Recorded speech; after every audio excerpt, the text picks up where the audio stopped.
première question sera pour Thierry Burlot. Thierry Burlot, la région a fait connaître à diverses reprises son souhait de se faire déléguer la compétence de la gestion de l'eau, considérant que la région constitue un territoire pertinent pour une bonne approche de ces questions. Tout ceci d'ailleurs est repris sous diverses formes dans le projet de plan breton pour l'eau. Pouvez-vous en présenter les grandes lignes et en préciser la philosophie? Oui, merci. Donc bon anniversaire, Monsieur le Président, et à vous tous pour cette journée. Alors moi je vais vous dire les choses assez simplement. L'eau finalement est à la Bretagne son territoire. Il y a de l'eau partout. 30 000 km de cours d'eau, 2700 km de littoraux, un lien terre-mer très très fort, un bassin hydrographique quasiment autonome, notamment si on se place sur la Bretagne historique. Toute l'eau qui tombe en Bretagne s'écoule en Bretagne, s'infiltre en Bretagne, ruisselle en Bretagne et se jette en Bretagne. Donc la responsabilité des Bretons, elle est totale sur la qualité de l'eau. La deuxième chose que je voudrais dire, c'est que finalement la qualité de nos rivières, c'est la qualité de vie de nos territoires. Et si nos rivières se portent mal, c'est que nos territoires sont en déséquilibre. Et que de toute façon, ça se paye. Ça se paye sur nos activités, sur notre image. C'est tout ce qu'on appelle les dégâts indirects. Les Bretons ont été montrés du doigt, plutôt que les autres. Tout simplement parce que chez nous, ça se passe plus vite que chez les autres. Parce qu'on n'a pas d'eau souterraine en Bretagne, ou si peu. Donc les transferts d'eau sont beaucoup plus rapides. À titre d'exemple, 80% de l'eau qu'on utilise, c'est de l'eau de rivière pour l'eau potable. Et 20% d'eau souterraine. Et en France, c'est l'inverse. Donc quand certaines régions de France sont en train de découvrir ce que nous, on connaît depuis 20 ans, nous, on est peut-être en train de s'en sortir. Alors ça a été douloureux, et je crois qu'il faut remercier le monde associatif de nous avoir interpellés à la fin des années 70 pour nous dire, attendez, attention à ces biens communs. Mais je pense qu'aujourd'hui, la responsabilité et votre présence nombreuse témoignent qu'elle est collective et la prise de conscience est vraiment réelle. Alors pourquoi un plan breton sur l'eau? C'est pas pour faire les malins, parce que vous savez, vous avez vu, les collectivités ont de moins en moins d'argent et donc on va devoir faire mieux avec moins. Donc aujourd'hui, on est plus en train de se dire comment on va faire pour justement se recentrer sur des compétences obligatoires et essentielles. Et parce que l'eau, c'est essentiel en Bretagne. L'eau, c'est le développement économique. Alors l'eau, c'est surtout pas une politique environnementale. Parce que si on fait ça, on se trompe. L'eau est le fruit du développement économique et de l'aménagement de la Bretagne. Donc pour nous, comme le développement économique et l'aménagement de la Bretagne, c'est essentiel, l'eau devient, par voie de conséquence, essentielle. Et nous, ce qu'on cherche, c'est concilier, réconcilier et faire ensemble. Voilà, tout simplement. Et faire que... Alors l'eau, essentielle pour les enjeux agricoles, on a vu. Agroalimentaire, essentiel aussi. Vous savez qu'aujourd'hui, le facteur limitant au développement de l'agroalimentaire en Côte d'Armor, c'est l'eau. L'eau dans son prélèvement et dans son rejet. Donc aujourd'hui, l'eau est au cœur de toutes les politiques publiques. Donc celui qui a l'eau, en quantité et en qualité, il a un avantage considérable sur les autres. Donc pour nous, c'est un enjeu essentiel. Et c'est un enjeu, pas environnemental, un enjeu économique. Et c'est pour ça que je trouve qu'on passe trop de temps à opposer les choses. Et au moment où la région va écrire un schéma régional de l'aménagement durable, enfin je ne sais plus le terme exact, de Stradet, l'eau sera au cœur du projet.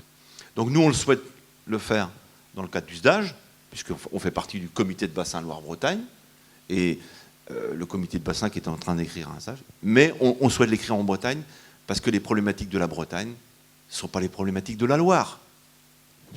Et vous ne réglez pas les problèmes de qualité de l'eau sur le Scorff, comme vous allez le faire sur la Loire. C'est pas vrai. On a nos spécificités. On a nos spécificités. Donc à nous de construire ça. Et on veut le faire évidemment avec les départements, mais aussi bien sûr avec vous, les sages, avec la PPCB, avec la profession agricole, avec le monde associatif, avec tous les acteurs de l'eau. Et c'est des questions, je l'ai dit, de développement économique, mais c'est aussi, et Yves l'a dit tout à l'heure, les questions d'urbanisation. On annonce la Bretagne à 4 millions d'habitants. Très bien, ils vont aller où ces 4 millions-là? Cette population nouvelle, elle va aller où? Dans les villes et sur les littoraux. Ben, vous remarquerez que c'est les endroits les plus fragiles en matière et de production et d'assainissement. Donc on a des vraies questions à se poser, même sur notre capacité à accueillir les populations. Je vais juste prendre un dernier exemple pour illustrer mon propos. On s'aperçoit qu'en la Bretagne, vous savez, on parle de cette fameuse fracture Est-Ouest,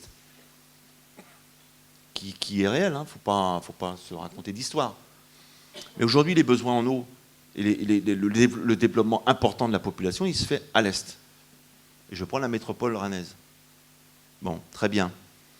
On a même des entreprises agroalimentaires qui se déplacent de l'Ouest vers l'Est pour des questions d'accessibilité et de coûts de transport. Mais le facteur limitant à tout ça, c'est l'eau. Vous savez que Rennes est obligé d'aller chercher de l'eau aujourd'hui dans les autres départements voisins. N'est-ce pas, Monsieur le Président? Mais ça, à un moment donné, c'est de la solidarité et de l'aménagement du territoire. Et c'est de la péréquation financière. Parce qu'il est aussi logique que ceux qui produisent de l'eau, et je pense au centre en Bretagne, ceux qui protègent l'eau, ceux qui font les efforts pour les autres, finalement, ben, qu'on trouve les solidarités financières nécessaires. Et tout comme on doit travailler, si l'environnement introduit des distorsions financières, notamment sur la question des prix agricoles, il faut qu'on aide nos agriculteurs sur ces questions-là, parce que ce n'est pas normal. Donc le plan breton sur l'eau, il se veut cet outil d'aménagement du territoire au service de tous les territoires de Bretagne. Alors, juste dernier point, il ne s'agit pas de faire pour les territoires, parce que vous avez bien compris que les problèmes du SCORF, ce n'étaient pas les problèmes du Léguerre, et encore moins ceux de la Rance. Donc faisons confiance aux ingénieries territoriales. Alors vous avez dit, Thierry Burlot, faire ensemble. Comment concrètement vous voyez la collaboration entre la région et les intercommunalités qui vont aussi avoir la gestion de l'eau, concrètement? Bah, écoutez, là, les intercommunalités vont beaucoup bouger. Hein. On voit les conséquences de la loi NOTRe. Nous, je pense qu'il faut qu'on soit vraiment en soutien avec l'agence de l'eau notamment et les grands financeurs. Et notamment, puisque les régions sont autorités de gestion des fonds européens aujourd'hui, on a là aussi un levier financier intéressant pour mettre en place ces politiques. Mais il faut que la région accompagne ces territoires. Vous savez qu'aujourd'hui, en Bretagne, il y a plus de 600 acteurs qui travaillent sur l'eau, animateurs. Donc c'est des vraies interrogations aujourd'hui sur la loi NOTRe, sur la prise de compétences GEMAPI, sur la place des sages. Enfin, c'est des questions qui, sur les solidarités financières, sur la participation ou non à terme des conseils départementaux dans ces politiques publiques, parce que les départements ont beaucoup fait sur les politiques de l'eau en Bretagne ces dernières années. Et c'est vrai qu'aujourd'hui, au moment où ils sont sous tension financière aussi, il y a des questions qui se posent. Donc nous, ce qu'on souhaite, c'est que la région soit un facilitateur de l'action publique de l'eau en Bretagne, un facilitateur. On souhaite clarifier, simplifier, donner de la lisibilité. Et je pense que on a vraiment beaucoup de chance en Bretagne parce que ça correspond vraiment à une réalité hydrographique, voyez. Mais par contre, il est clair qu'il va nous falloir intégrer l'ensemble de ces dispositifs. J'ai parlé de la loi NOTRe, j'ai parlé de la compétence GEMAPI. Tout ça va nécessiter des discussions, mais avec les acteurs, je pense qu'on va trouver les bonnes formules pour maintenir, je dirais, notre niveau d'engagement. Alors, dans ce dispositif, déjà, est-ce que vous avez une idée de quelle sera la place des structures des bassins versants?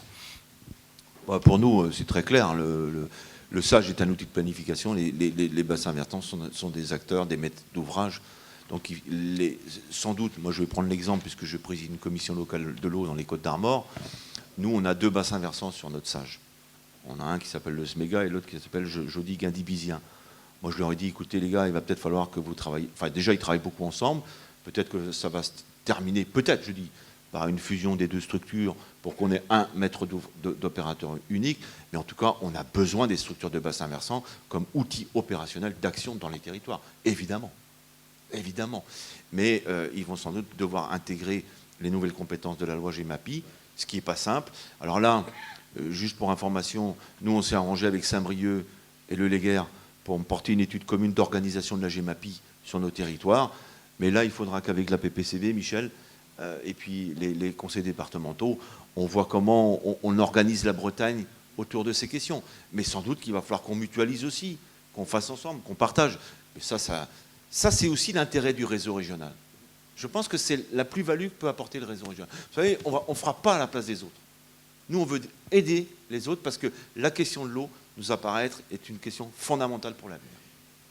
Donc vous avez parlé de travailler avec les départements, donc on va passer la parole à Yves Blenven, qui est le premier vice-président du conseil départemental du Morbihan. On a parlé de la loi NOTRe, qui retire d'ailleurs au département la compétence générale et donc la compétence liée à la gestion de l'eau.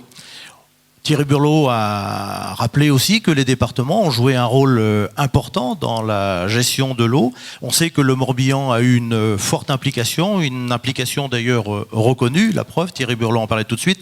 Yves Blenven, comment pensez-vous continuer dans l'avenir à avoir une action dans ce domaine de la gestion de l'eau ? Ouais, vous avez dit AU, je crois qu'on peut parler au passé, parce que malheureusement, on est à un virage important pour nos collectivités. Et puis je pense que d'une façon générale, pour l'eau, pour les politiques de l'eau, pour les politiques environnementales, c'est l'occasion, comme l'a dit Thierry, c'est l'occasion de mettre tout à plat parce qu'on va être obligé de revoir complètement les actions des uns et des autres. Pour le département du Morbihan, historiquement, c'est un département qui a mis beaucoup d'argent sur la politique de l'eau, la politique d'assainissement. Ces dernières années, on était sur un budget de plus de 12 millions d'euros. On est monté jusqu'à 15 millions d'euros. Si on se compare avec ce que met la région, Thierry, c'est combien la région en politique de l'eau ? 5 ? Ça vous dit, ça vous montre un peu la différence. Mais c'est terminé, cette politique aussi importante, parce que la loi NOTRe nous oblige à respecter un certain nombre d'éléments, notamment sur les compétences. La compétence eau n'est pas une compétence obligatoire. On a perdu la clause de compétence générale. On ne va plus pouvoir intervenir de la même façon. Et puis n'oubliez pas non plus qu'on doit faire face à nous aussi, notre participation au redressement des comptes publics et donc une réduction importante des moyens financiers. Tous ces éléments-là nous obligent à revoir complètement notre politique. Alors notre politique de l'eau demain, elle va se dessiner autour de, sans doute encore la possibilité de soutenir, mais ça il faut qu'on le voit avec la région, les syndicats mixtes maîtres d'ouvrage sur le terrain, parce que c'est important qu'on continue à aider les syndicats mixtes et les opérateurs sur le terrain. On n'aura plus de possibilité de financer le fonctionnement des sages, par exemple. On n'aura plus de possibilité d'intervenir dans certains domaines. Je vois Aimé Kerguéris, le président d'eau du Morbihan. Il sait aussi que nos aides ne pourront se tourner que simplement vers les communes ou leurs groupements de communes. Il va être très compliqué de financer des politiques d'eau potable au niveau départemental. Sur l'assainissement, on va arrêter notre politique à guichet ouvert où les gens venaient avec leurs projets d'assainissement, leurs projets de station, leurs projets de réseau. On ne pourra plus le faire comme on le faisait jusqu'à présent.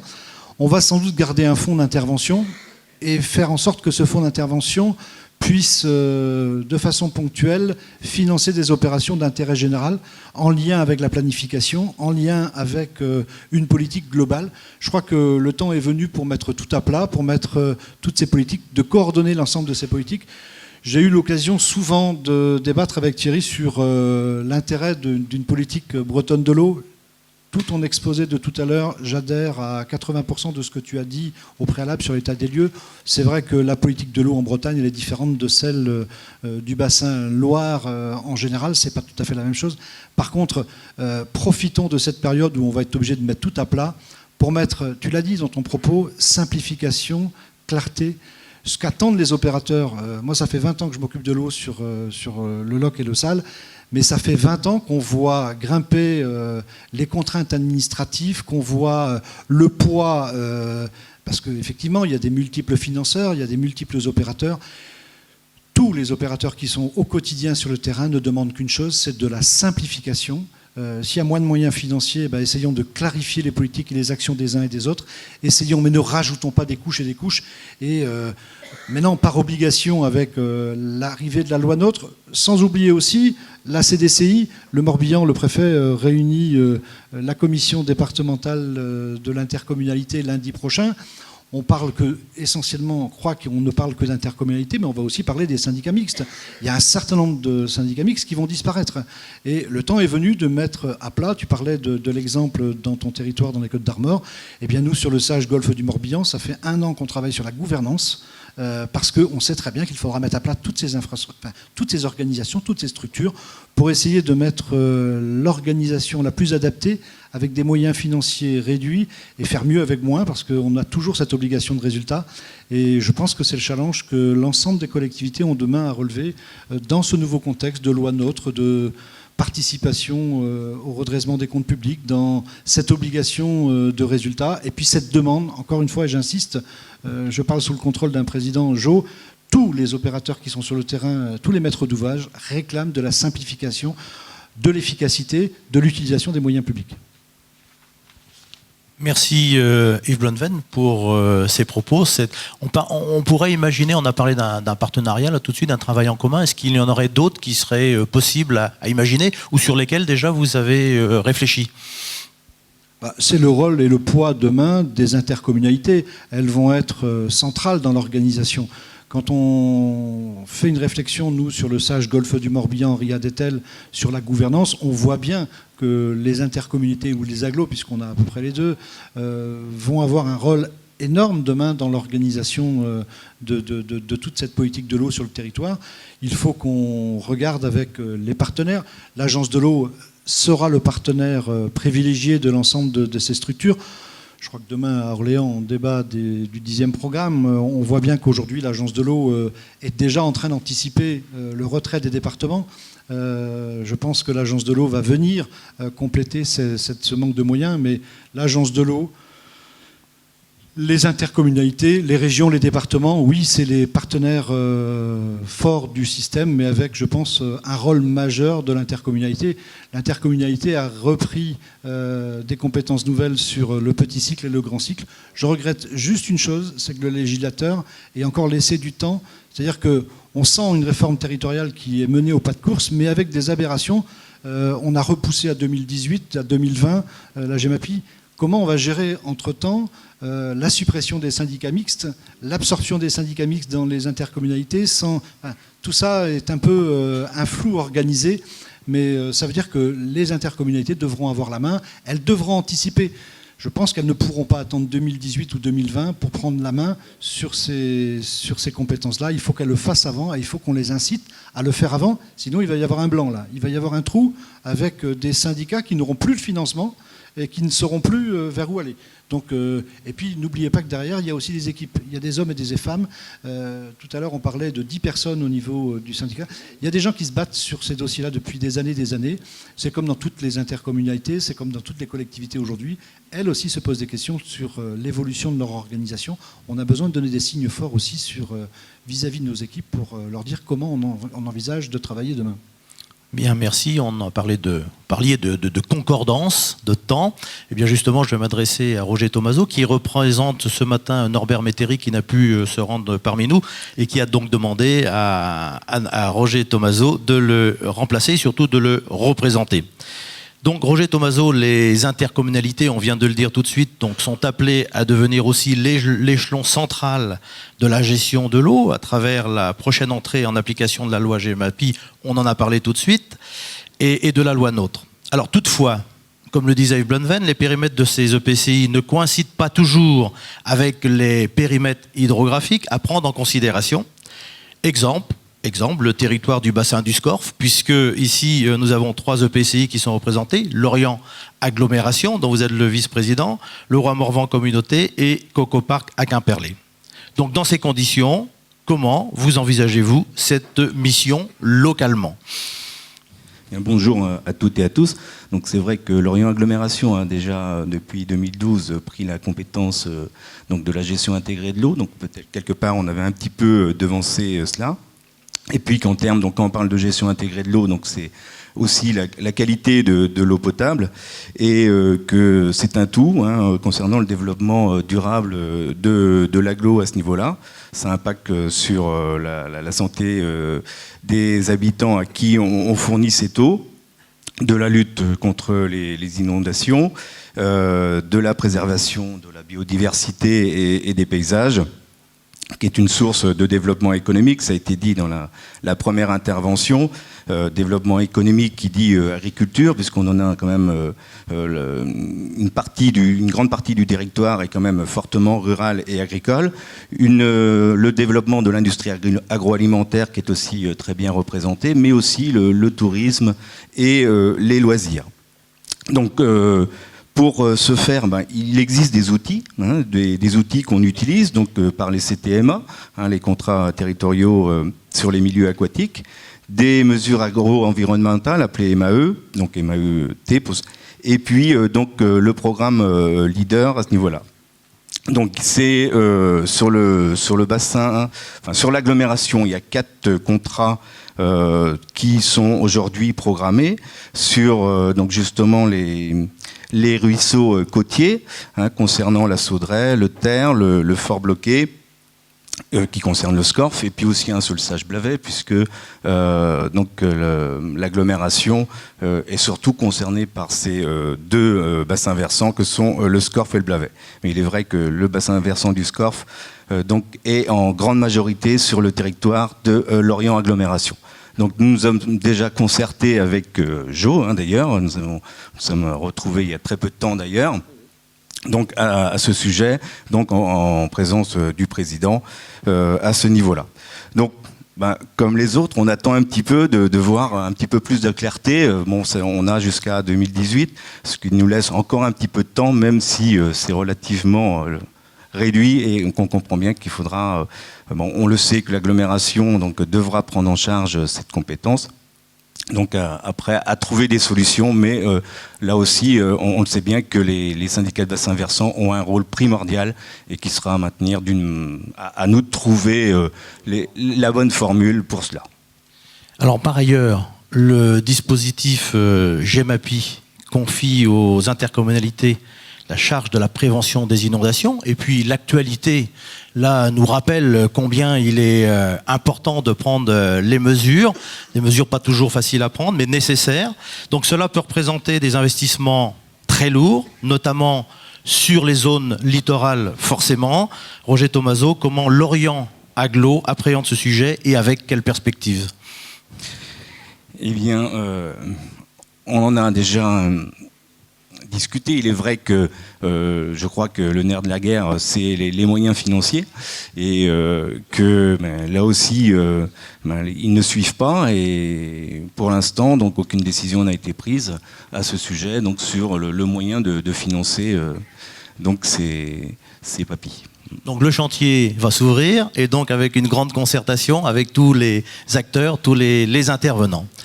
Merci. Alors, si vous avez des questions, vous pourrez les poser ensuite. Si effectivement nos représentants, nos intervenants de la table ronde veulent se poser des questions, il n'y a pas de problème, ils peuvent le faire aussi en direct. Michel de Molder.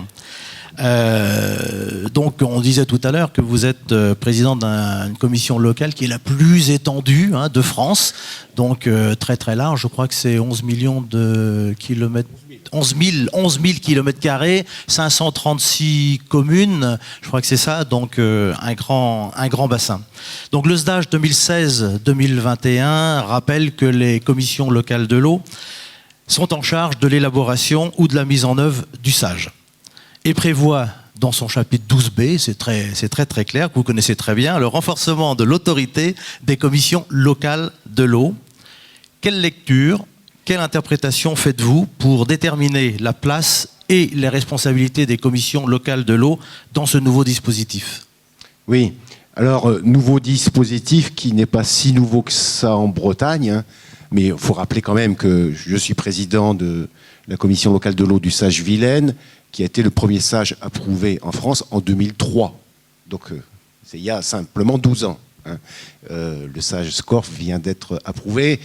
Et après 4-5 années de construction de cet outil de planification que sont les commissions locales de l'eau et qui sont quand même intéressantes puisqu'elles regroupent un collège des élus, un collège de la société civile Donc on dirait le monde économique, les chambres d'agriculture sont présentes, les associations environnementales, associations de pêche, etc. Et un collège des services de l'État. Donc je pense que c'est aussi l'outil qui permet à un moment donné de faire que l'ensemble de la société puisse se concerter sur les problématiques de l'eau. Et parce que Thierry l'a rappelé aussi, Yves aussi, les liens entre l'eau, l'urbanisme, l'eau, le tourisme, l'eau, l'agriculture, c'est-à-dire les liens entre l'eau et l'économie sont de plus en plus importants. Et au comité de bassin, insiste aussi sur la gouvernance et la mise en œuvre de commissions locales de l'eau, de sages partout, et en souhaitant que les commissions locales de l'eau s'approprient justement les orientations à l'échelle de leur territoire. Nous faisons partie du grand bassin Loire-Bretagne. Certains l'ont rappelé, les réalités de ce qui se passe en amont de la Loire, en aval de la Loire, en Bretagne, en Vendée, sont des réalités qui vont être différentes aussi, même s'il y a des choses qui peuvent être proches. Et on voit bien aussi par rapport à la compétence GEMAPI, notamment, qui introduit aussi la prévention des inondations. Donc, si on a constitué une association des présidents de clés de Bretagne, c'est parce qu'on est la première région couverte de SACH. Et je pense que c'est lié aussi, je dirais, à tout ce qui s'est mis en place dans le passé. Et ça a commencé souvent par les syndicats de rivière, syndicats de vallée, comme a rappelé Jean-Claude Pierre. On dit maintenant syndicat de bassin versant. Donc on est bien sur une problématique de bassin versant. Il faut savoir que sur une autre grande partie du territoire, on va dire plus l'Est, les commissions locales de l'eau ne sont pas mises en place partout. J'étais il y a 2 ans au Conseil national de l'eau, il y avait une carte qui présentait qu'il n'y avait que 60% d'émergement de sages actuellement en France, il y a 2 ans. Alors, je pense que les choses vont s'accélérer, 75% maintenant, les choses vont s'accélérer, mais que la Bretagne a pris de l'avance là-dessus, et que c'est important que par rapport aux modifications qu'amène la loi MAPTAM, avec la nouvelle compétence GEMAPI, grosso modo le grand cycle de l'eau plus les inondations, bien qu'il faudrait discuter exactement ce que veut dire cette compétence.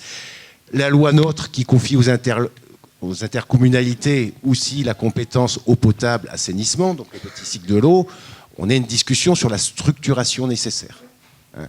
Parce qu'il n'y aurait rien de plus dangereux que d'éclater les structures de bassins versants existants. Et que les choses ne soient vues qu'à l'échelle des EPCI sur leur propre territoire. Parce que d'une part, les EPCI, on l'a rappelé, vont encore bouger d'ici la fin de l'année. Et d'autre part, on perdrait la solidarité urbain-rural, amont-aval. Et je pense que la vision à l'échelle du bassin versant, c'est quand même celle qui est nécessaire pour pouvoir travailler ensemble. Donc ensuite, la loi propose aux EPCI de garder soit la maîtrise, soit de la transférer à ce qu'on appelle un EPAGE ou un EPTB, établissement public territorial de bassin, soit de la déléguer à un syndicat mixte intercommunal. Voilà, il y a plusieurs possibilités. Et je pense que c'est important qu'au niveau de la Bretagne, je dirais alors Vilaine et Côtier-Breton, parce que je suis quand même président d'une commission locale de l'eau qui a 30% de son territoire sur la région Pays de la Loire, donc qu'on puisse discuter sur la structuration de ce qui se passe, de ce qui va avancer. 1er janvier 2018, ça va être rapide. Moi, je suis président en même temps d'un syndicat de bassin versant où on a un gros travail à faire, parce que c'est pas partout en Bretagne que les choses se sont améliorées. Je suis président du syndicat de la Sèche, donc là, on a un gros travail à faire. Et je pense que là, on a déjà pris les contacts pour peut-être essayer d'avancer au 1er janvier 2017. Vous voyez, parce que derrière, ça veut dire des modifications de statut, ça veut dire que chaque EPCI se prononce sur la volonté qu'elle a de confier un petit peu cette compétence GEMAPI, et ensuite travailler sur l'amélioration de la qualité de l'eau, sur par exemple ce qu'on appelle le volet milieu aquatique, ou travailler avec le monde agricole, avec les collectivités. Ce n'est pas la même chose ensuite quand on va travailler sur la prévention des inondations. Et c'est vrai que, autant en Loire, il y a énormément de kilomètres de digues, il y a 800 kilomètres de digues sur la vallée de la Loire, et moi, sur la commission d'appui technique, je pense qu'à un moment donné, le préfet du bassin Loire-Bretagne ne voyait que cet aspect digue. En Bretagne, la problématique inondation, elle est différente. Et va s'accentuer peut-être aussi avec le changement climatique. Et c'est une donnée que les commissions locales de l'eau devront intégrer de plus en plus. Parce que c'est vrai qu'on a des réalités différentes suivant nos bassins, mais les choses vont aussi malheureusement bouger si, par rapport au changement climatique, on ne fait rien. Merci Michel Demolder. On voit bien donc là aussi, c'est un grand chantier. En fait, il y a 2 grands chantiers qui vont s'ouvrir dans les prochains mois et dans les prochaines années. On salue l'arrivée de M. Jean-Francis Treffel, qui est sous-préfet de Lorient et qui interviendra à l'issue de notre table ronde, qui se poursuit maintenant par vos questions, vos interrogations, vos précisions, le cas échéant. Vous avez là aussi la parole, comme tout à l'heure, pour poser vos questions à nos intervenants, en prenant bien sûr le soin et la précaution de vous présenter. Merci. Alors, la première question. Des questions. Y en a-t-il?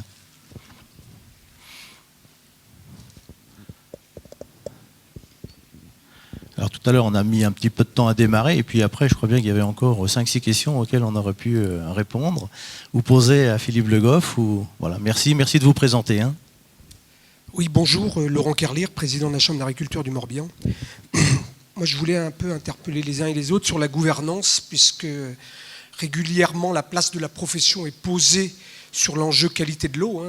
Donc je pense qu'on a fait la preuve ici ou là que d'abord l'amélioration de l'eau a été est de rigueur. Aujourd'hui, on peut le constater sur les nitrates, y compris sur les pesticides. Alors c'est vrai qu'on ne s'y retrouve pas, d'abord, Thierry Burlot vient de l'évoquer, dans ce qui est proposé dans le SDAGE, où la profession aujourd'hui est en train d'essayer de faire évoluer un petit peu les textes et on n'y arrive pas. Donc on verra ce qui se passera demain, puisque c'est demain le comité de planification. Mais c'est aussi le cas au niveau de la CBEMA. On considère, nous, la profession, qu'on a toute notre place dans le COPIL, dans le comité de pilotage. Donc c'est vrai que Thierry, on t'a sollicité à plusieurs reprises pour savoir quelle est la place, parce qu'on considère qu'on est aussi financeur, nous. D'abord, Chambre d'agriculture en tant qu'institution, puisqu'on met de l'impôt dessus. Puis les agriculteurs sont aussi financeurs des actions agricoles. Donc on considère qu'on a toute notre place dans cette CBEMA, donc dans le fameux COPIL, mais c'est aussi dans les clés, où on a eu, alors beaucoup ont parlé de dialogue tout à l'heure. Moi je pense effectivement qu'il faut essayer de réinstaurer un dialogue.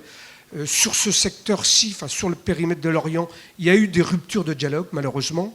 Et il y en a encore un petit peu, donc on souhaiterait effectivement, en tout cas, essayer de se comprendre quand on parle, parce que souvent on n'est pas compris, et notamment quand la profession intervient. C'est quoi le rôle d'une clé? Est-ce que c'est refaire la politique agricole sur chaque territoire, ou c'est améliorer la qualité de l'eau? Et ça, on s'est encore interpellé au Césaire, Thierry, sur le sujet.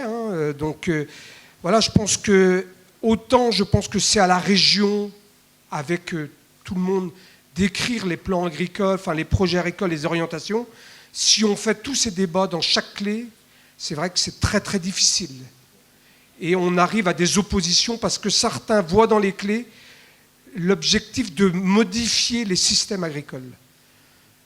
Par contre, on est aussi reconnu, et moi je remercie l'agence de nous avoir reconnus comme maître d'ouvrage sur le GBO, et donc sur d'autres territoires du département, la Chambre est maître d'ouvrage sur la qualité de l'eau, enfin sur l'eau, notamment sur le GBO. Et là, on arrive à faire des choses lorsqu'on intègre à la fois les problématiques économiques et environnementales en entrant par des diagnostics éco-environnementaux dans chaque exploitation. Et aujourd'hui, ça marche. Donc voilà, donc je pense que la profession a toute sa place, à condition qu'on veuille bien lui laisser une certaine place. Merci. Des réactions de votre part, les uns les autres? Thierry Burlot? Moi, je veux bien répondre. D'abord, pour le SDAGE, faut qu'on soit bien clair entre nous. Alors, moi, je ne sais pas si j'ai la chance, mais en tout cas, je préside la commission planification du comité de bassin qui est amené à examiner les 500 réclamations qui sont intervenues lors des enquêtes. Et je peux vous assurer que ce n'est pas une partie de plaisir. On a déjà passé 2 jours la semaine dernière, on en passera un demain. Enfin, demain, c'est une réunion du comité de bassin. Et puis surtout, le 14 octobre, il faut qu'on essaie de s'en sortir parce qu'il n'y aura rien de pire que de ne pas avoir un SDAGE revisé. Il n'y aurait rien de pire. Bon, alors, par rapport à ça, je vais dire deux choses. Et je suis un peu embêté sur le sujet, je ne vous cache pas. On a des collègues à Orléans qui pensent que le document du SDAGE doit aborder toutes les questions. Je vais prendre l'exemple de l'irrigation, par exemple. Comme si on pouvait parler de l'irrigation de la même façon en Bretagne et en Poitou-Charentes. Alors qu'on ne parle pas du tout du même sujet, des mêmes volumes, des mêmes intérêts, etc. Donc, la question c'est, est-ce qu'il faut un document de cadrage qui verrouille tout à Orléans, ou est-ce qu'on fait confiance au territoire? Vous avez bien compris que ma position était la deuxième. Mais certains collègues ont tellement peur que dans les territoires ça se passe mal et qu'on laisse filer, du coup ils s'appuient sur un document beaucoup plus... Voilà. Et tout l'enjeu du SDAGE, il est là.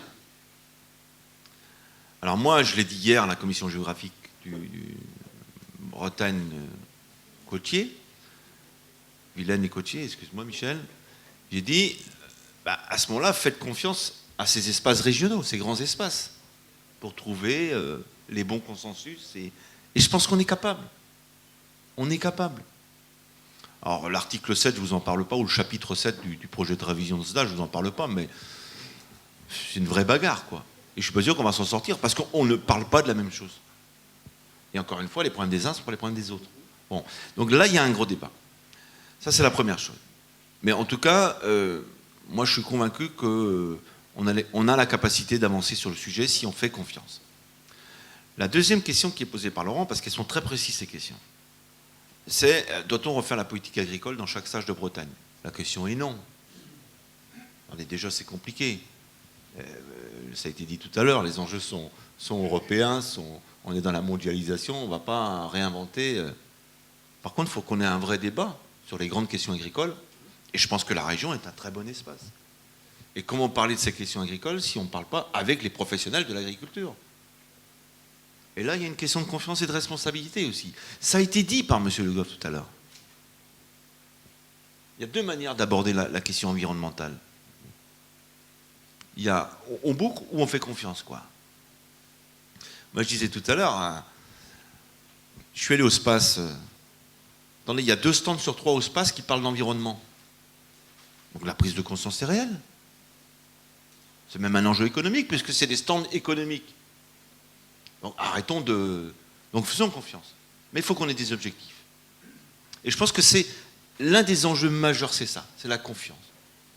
Mais aussi, et je l'ai dit tout à l'heure, les problèmes du Blavet ne sont pas ceux du Léguerre. Donc il faut qu'on ait une approche territoriale.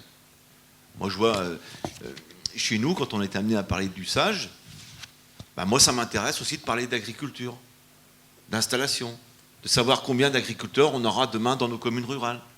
Parce que c'est une question essentielle pour l'avenir de nos communes. Chez nous, on fait du lait, on fait du cochon, on fait du légume, on fait tout. Moi, ça m'intéresse de savoir comment on va le faire demain. Et surtout avec quel nombre d'agriculteurs. C'est intéressant. Hein, mais de là à refaire la politique agricole dans chaque... Non. Bon, donc il faut qu'on trouve ce lien essentiel entre nos agricultures, nos territoires et les collectivités. Moi j'ai pas peur là-dessus. Par contre, il faut faire attention, parce qu'à chaque fois qu'on recule sur un document de contractualisation, c'est la réglementation qui l'emporte au bout du compte. Vous savez, moi j'ai dit sur le dossier algues vertes, certains d'entre vous étaient dans la salle l'autre jour en préfecture de région, la question était posée, est-ce qu'on continue le programme algues vertes ou pas? Est-ce qu'on proroge, c'était 2011, 2016 je crois. Voilà. Et la question c'est, est-ce qu'on continue? Mais évidemment qu'on continue. Parce que si on arrête et que demain on a un pépin, c'est la réglementation qui va nous tomber dessus. C'est évident. Donc on a intérêt à poursuivre dans la contractualisation, dans la confiance, dans le respect. Et bon, vous savez, moi j'ai eu un dossier qui nous a beaucoup interpellés ici, en Morbihan, sur l'agroalimentaire, c'était l'entreprise Ardo. Là, une entreprise qui voulait s'étendre, qui voulait se mettre aux normes, etc. Et puis on n'arrivait pas à trouver le consensus. Et non seulement on n'arrivait pas à trouver le consensus, mais les gens se battaient. Et finalement, ça allait se terminer au tribunal. Ben, n'empêche que non seulement on a eu un chef d'entreprise qui a dit « Ok, moi j'ouvre mes portes, je montre tout, j'ai rien à cacher ». On a eu une association, que je cite d'ailleurs, Eau et Rivières de Bretagne, qui a joué un rôle considérable, qui avait fait un recours à défaut de pouvoir se faire entendre et comprendre. Les services de l'État, évidemment, monsieur le sous-préfet, les acteurs de la commission locale, je crois avoir vu monsieur le président d'ailleurs, qui est là, et puis finalement on a mis tout le monde autour de la table. Et on a dit comment on fait. Parce que derrière c'est des emplois dans l'agriculture, dans l'agroalimentaire, derrière il y a une petite rivière, il y a des objectifs de qualité d'eau, comment on fait? Eh bien écoutez, ça n'a pas duré très longtemps, parce que les acteurs locaux ont bien compris qu'il y avait un enjeu économique, social et environnemental. Résultat des courses, monsieur le préfet a signé son arrêté, je crois, si tout va bien. Les recours ont été retirés, et finalement tout le monde est content. Donc je crois qu'il faut faire confiance au territoire. Mais il faut qu'on soit capable de s'entendre et de se comprendre. Et ça, c'est essentiel. Et vous savez, si vous avez fait ça, vous avez fait les 3/4 du chemin. D'autres interventions, d'autres remarques, observations? Oui, par rapport aux questions posées, je vois sur la commission locale de l'eau du Sage-Vilaine, il y a 4 représentants de 4 chambres d'agriculture. Enfin, il y a 4 chambres présentes. Donc je pense que le débat, le dialogue s'instaure. Ensuite, c'est vrai que d'une part, les commissions locales de l'eau, on le rappelle, les services de l'État le rappellent, n'ont pas amené de réglementation nouvelle, mais elles partent du constat d'un état des lieux qui existe pour définir ensuite des orientations. Alors à travers 2 documents, ce qu'on appelle le règlement et puis le PAGD. Et je pense qu'à un moment donné, il y a des discussions, il y a des votes, il y a des consensus qui sont choisis. Et donc évidemment, on ne crée pas de réglementation nouvelle. Et je pense que Laurent Kerlis a dit quelque chose de très important. C'est aussi parce que ce sont des actions qui supposent l'implication volontaire des acteurs à travers ce que font les maîtres d'ouvrage des structures de bassin versant, que le monde agricole s'engage. Et qu'à chaque fois, on va regarder le rapport entre l'économie de l'exploitation et les enjeux qui sont liés à un territoire. Et je vois que la Chambre, même, elle est maître d'ouvrage dans certains contrats de bassin versant, tu l'as rappelé, comme le GBO, et d'autres syndicats de bassin versant. Donc je pense que ce lien économie-environnemental dont on a parlé, Philippe Le Goff, il est important à travailler ensemble collectivement. Et d'où l'importance effectivement de cette implication. Ensuite, on peut ne pas être d'accord sur tout, ça en fonction de l'état des lieux du territoire. Et des enjeux. Sur le Sage-Vilaine, par exemple, les objectifs par rapport au flux d'azote, c'est bien l'enjeu lié à l'estuaire de la Vilaine, puisque le risque de bloom de phytoplancton est très important. Merci pour ces réflexions. D'autres questions, d'autres observations? Non, eh bien, je vais poser une dernière question, à Jo Daniel. Est-ce qu'il peut nous rappeler, il va nous rappeler, quelles sont les compétences du syndicat du bassin du Scorff? Oui, merci. 2 choses quand même. Le syndicat du bassin du Scorff, du bassin versant, et tout d'abord l'organisme porteur, en fait, un organisme opérationnel chargé de la mise en œuvre du SAGE. Alors, ça a été rappelé tout à l'heure. Le SAGE a mis 7 années à être préparé, discuté, élaboré. Et le SAGE a été adopté, et je dois le dire, à l'unanimité, au début du mois de juin dernier, lors d'une séance à Inguignel. Son arrêté de validation, c'est un arrêté interpréfectoral, a été pris le 10 août. Et nous avions pris l'engagement entre nous de faire parvenir tous les documents du SAGE dans toutes les mairies concernées avant cette journée. Et je sais que ça a été posté la semaine dernière. Et si je prends la mairie où je suis élu, il est arrivé lundi. Donc au moins, en tout cas, on tient notre réunion aujourd'hui avec un SAGE qui est disponible pour tout le monde et qui sera maintenant opposable. Enfin voilà. Et donc notre première compétence, c'est évidemment de faire vivre toutes les dispositions du SAGE. Par ailleurs, le syndicat de bassin versant est porteur et organisme opérationnel pour les contrats territoriaux.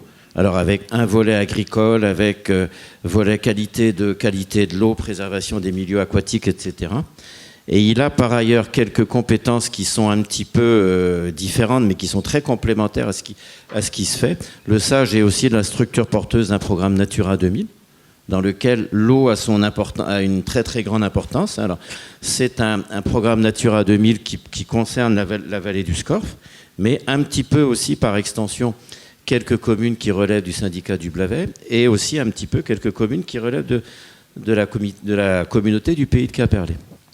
Et donc moi j'en profite aussi pour dire que nos structures de bassin versant cherchent, avec ses moyens, oui, on fait ce qu'on peut. En tout cas, on a pris des orientations clairement définies vers le dialogue tous azimuts. Et je ne pense pas qu'on puisse dire que le syndicat du bassin versant du Scorff comme la Clé soit des lieux où la parole ne circule pas, bien au contraire. Et on va sur le terrain, on va voir les gens les uns et les autres, et on dialogue aussi bien avec nos amis et voisins agriculteurs qu'avec nos amis et voisins des associations environnementales, etc. Évidemment, plus on dialogue, plus on entend de sons de cloche, plus on entend d'idées, etc., etc. Mais c'est quand même cette démarche-là qui nous mènera pour l'avenir. Tout à l'heure, quand j'entendais parler de mutualisation, moi j'ai plutôt tendance à parler de décloisonnement. C'est-à-dire que ce qui a été dit et ce qui nous est annoncé, c'est que les structures de bassin versant ne pourront pas continuer à vivre repliées sur elles-mêmes, mais elles doivent au contraire s'ouvrir aux autres et commencer à apprendre dès maintenant à travailler ensemble. J'étais intéressé d'entendre dire, par exemple, que sur le syndicat du LOC, et comme sur d'autres, on se mettait à travailler ensemble sur la gouvernance. Je pense que c'est une piste d'avenir pour nous. Et je voudrais dire, c'est le sens de démarche que nous avons initiée depuis quelques mois, puisqu'on commence à se rencontrer entre responsables, puis maintenant c'est élargi, entre des responsables de la Clé du Sage Blavet, de la Clé du Sage et des Isoles Laïtins, et de la Clé du Scorff. Il vaut mieux qu'on commence à se rencontrer maintenant et qu'on apprenne à travailler ensemble, puisque c'est ce que nous aurons à faire plus tard. Premièrement, et deuxièmement, le jour où les élus vont devoir se saisir de ça, je pense à la compétence GEMAPI sur laquelle l'agglomération devra se présenter. Il ne faut pas qu'elle arrive devant un terrain qui est vierge, mais il faut qu'elle arrive plutôt devant une démarche qui est déjà engagée. Et j'ai insisté pour le dire, Roger était là, il peut le redire, pour le dire à Norbert Métairie, il faut que ce soit une démarche, si j'ose dire, co-construite. La GEMAPI ne sera jamais bien mise en œuvre si elle est imposée de manière hiérarchique. On ne change pas les gens contre eux-mêmes, on ne mettra pas en œuvre la politique GEMAPI sans l'adhésion des personnes. Et c'est vraiment, je trouve, un bon exemple de démarche que nous devons co-construire ensemble, les élus, les structures de bassin versant, etc. Il y a un enjeu important. Je sais bien que sur notre secteur, l'enjeu prévention des inondations est tout à fait important. Le pays de Lorient, on connaît bien les problèmes de la presqu'île de Gave, de l'Anse du Stau, la Pleumeur, etc.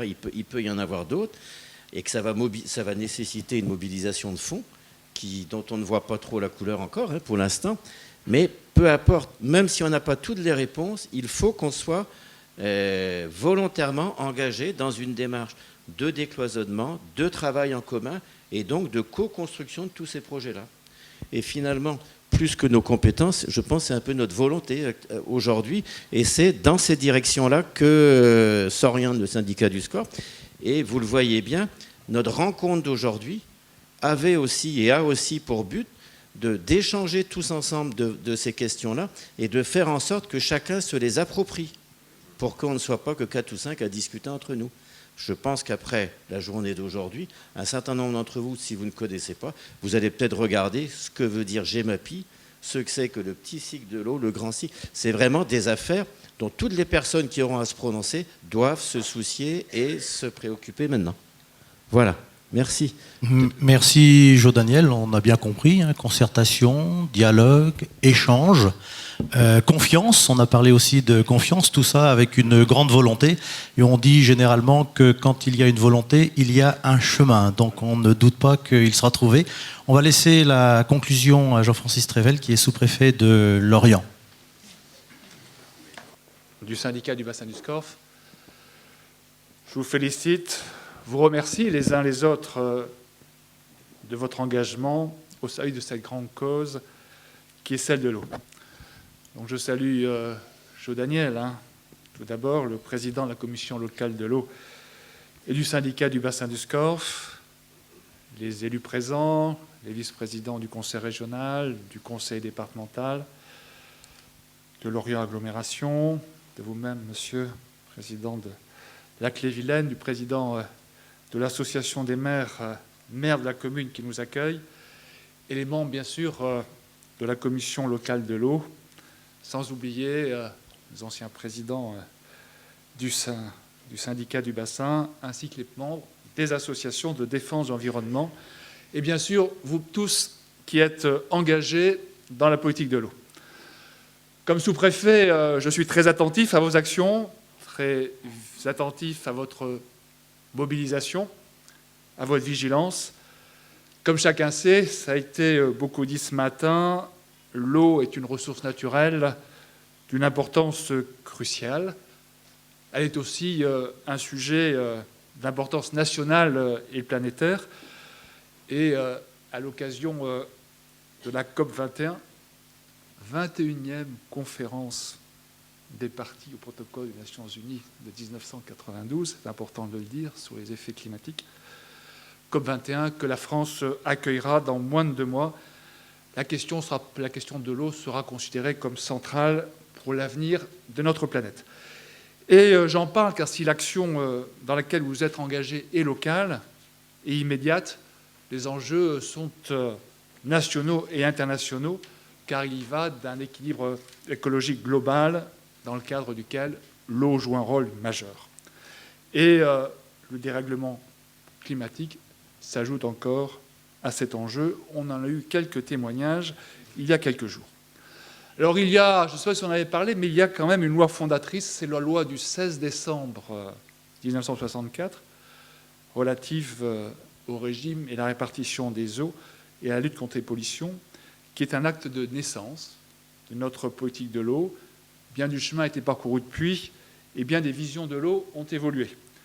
Mais il faut se rappeler que cette loi, à l'époque, elle fut l'œuvre d'un ministre de l'Agriculture qui s'appelait Edgar Pisani, pour qui l'action publique devait d'être volonté et qui entreprit à l'époque d'organiser un secteur de l'eau dans lequel prévalait à l'époque éparpillement des responsabilités et absence de vision d'ensemble. Ce fut un grand progrès, cette loi, pour l'amélioration de la qualité bactériologique de l'eau, pour l'assainissement des eaux domestiques et industrielles, pour l'établissement d'une gouvernance décentralisée et partenariale conçue à l'échelle de bassins hydrographiques dotés de comités de bassins, s'appuyant sur le principe pollueur-payeur, avec des recettes dédiées, une programmation pluriannuelle et la création des agences de l'eau. Cette organisation était novatrice à l'époque. Aujourd'hui, elle a fait ses preuves et a permis, en témoigne votre assistance ce matin, l'implication de tous. En effet, la gestion de l'eau a souvent été appréhendée sous l'angle réducteur des seuls usages de la ressource, irrigation, santé publique, voies navigables, risques naturels. À partir de 1964, cette approche sectorielle a évolué vers une gestion intégrée, équilibrée, durable de ce bien commun nécessaire pour garantir la préservation des milieux aquatiques et de la biodiversité. C'est pourquoi votre 40e anniversaire, c'est bien plus qu'une commémoration. Il permet de prendre la mesure des progrès accomplis et de regarder où porter nos efforts et comment agir plus efficacement. C'est pourquoi, comme sous-préfet de Lorient, je souhaite saluer plus particulièrement dans l'action du syndicat du bassin du Scorff que vous présidez, Jo Daniel, votre engagement fort, tout d'abord, dans la préservation de la qualité de l'eau, tant dans le domaine de la planification avec la mise en œuvre du SINGE que dans le domaine opérationnel avec la mise en œuvre des contrats territoriaux. Alors pour le SAGE, ça a été évoqué il y a quelques instants, on a eu une rédaction à peu près consensuelle qui a conduit à son adoption après 7 ans de travail. Alors ce schéma d'aménagement et de gestion des eaux du SCORF permet ainsi de faire émerger une véritable politique de gestion intégrée de l'eau et des milieux aquatiques. Cela vise à empêcher toute dégradation des eaux et élargir les domaines d'intervention du syndicat à la gestion quantitative des eaux et à la lutte contre les pollutions. En parallèle, les contrats territoriaux, qui sont mis en œuvre à peu près depuis 25 ans, lient opérateurs et maîtres d'ouvrage, permettant de couvrir l'ensemble du territoire et des enjeux. C'est cette mobilisation des acteurs qui permet des actions diverses, telles que des plans d'action agricole ou le dispositif régional Bresse-Bocage, dans lequel le syndicat s'est engagé dès 2008. Il s'agit de façon préventive de lutter contre les pollutions agricoles, industrielles et domestiques pour la protection des différents usages de l'eau et la qualité des milieux naturels.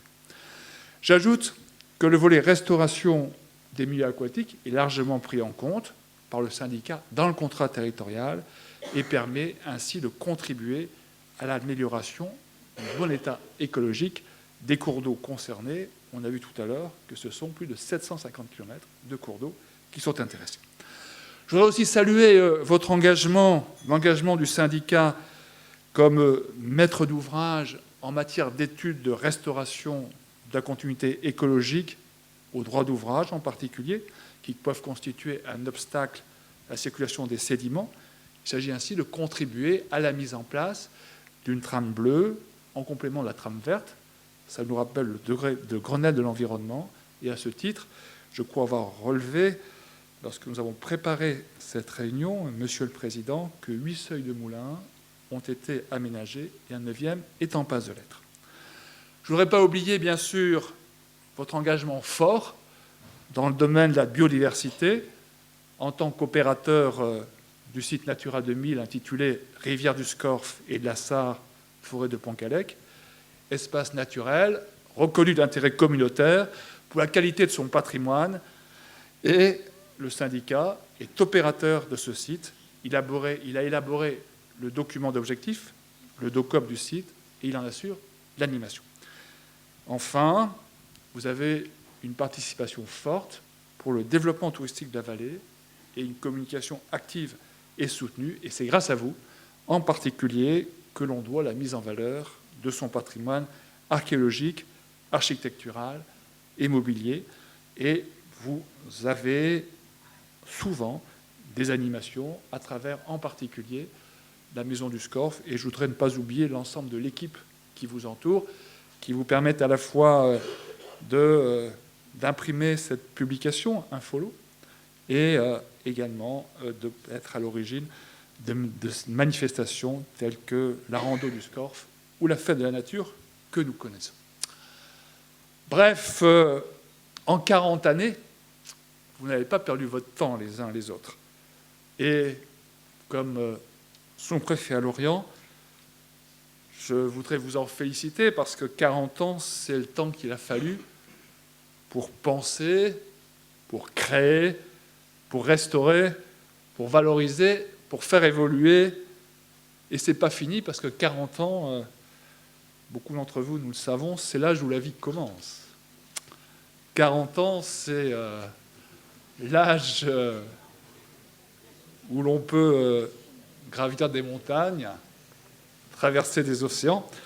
Et nos montagnes à nous, nos océans à nous, ils s'appellent réduction des pollutions, lutte contre les déchets, guerre au gaspillage, gestion économe de la ressource, amélioration de la gestion des milieux aquatiques, restauration des continuités écologiques. 40 ans, c'est l'âge où l'on peut tout réussir.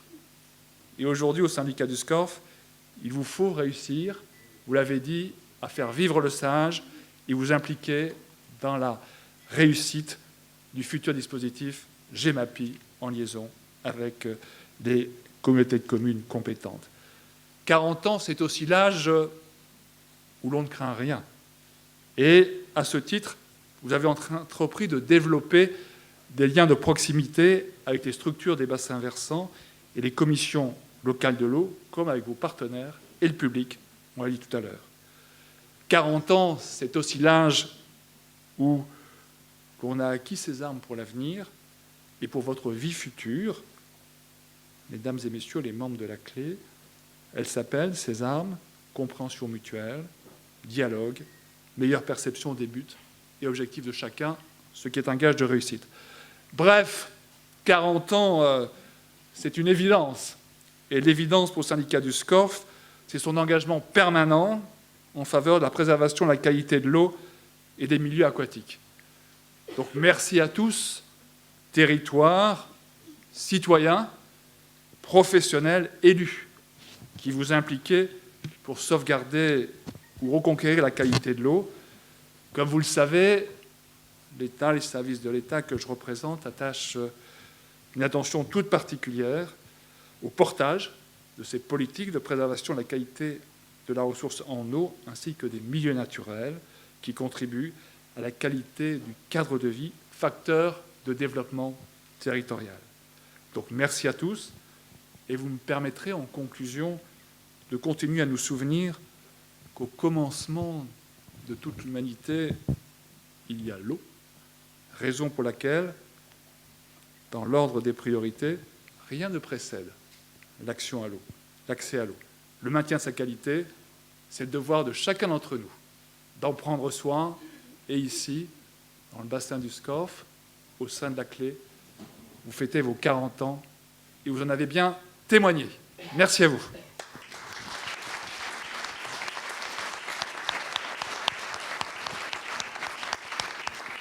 Merci, monsieur le sous-préfet. Et avec cette intervention, eh bien, nous arrivons à l'issue de notre matinée d'information, d'échange pour célébrer les 40 ans du syndicat du bassin du Scorff. Donc il nous est agréable de remercier la ville de Plouay pour la mise à disposition de cette salle. Remercier également tous les intervenants, Philippe Le Goff, bien sûr, et puis les intervenants de la table ronde, Thierry Burlot, Yves Blonven, Michel Demolder et Roger Tomaso. Merci à vous aussi pour les questions posées, l'intérêt porté. Merci également aux partenaires. Alors, cette matinée d'échange et d'information va maintenant se poursuivre par la visite de l'exposition Histoire et Action du syndicat du bassin du Scorff que vous avez sur votre droite.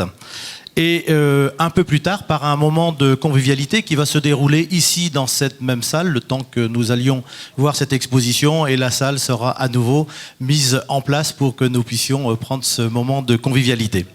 Donc avant de rejoindre cette exposition, on peut aussi remercier, féliciter les promoteurs et acteurs de cette journée anniversaire, 40 ans, comme vous l'avez dit, monsieur le sous-préfet, c'est un moment important. On peut donc remercier le président Jo Daniel, ainsi que Claudie Lepichon, directrice du syndicat, qui ont su parfaitement rassembler autour d'eux les énergies, les compétences des membres et des acteurs du syndicat pour faire de cet anniversaire un regard tourné vers l'avenir et surtout un engagement pour le futur, on l'avait bien compris. Bonne fin de journée à tous.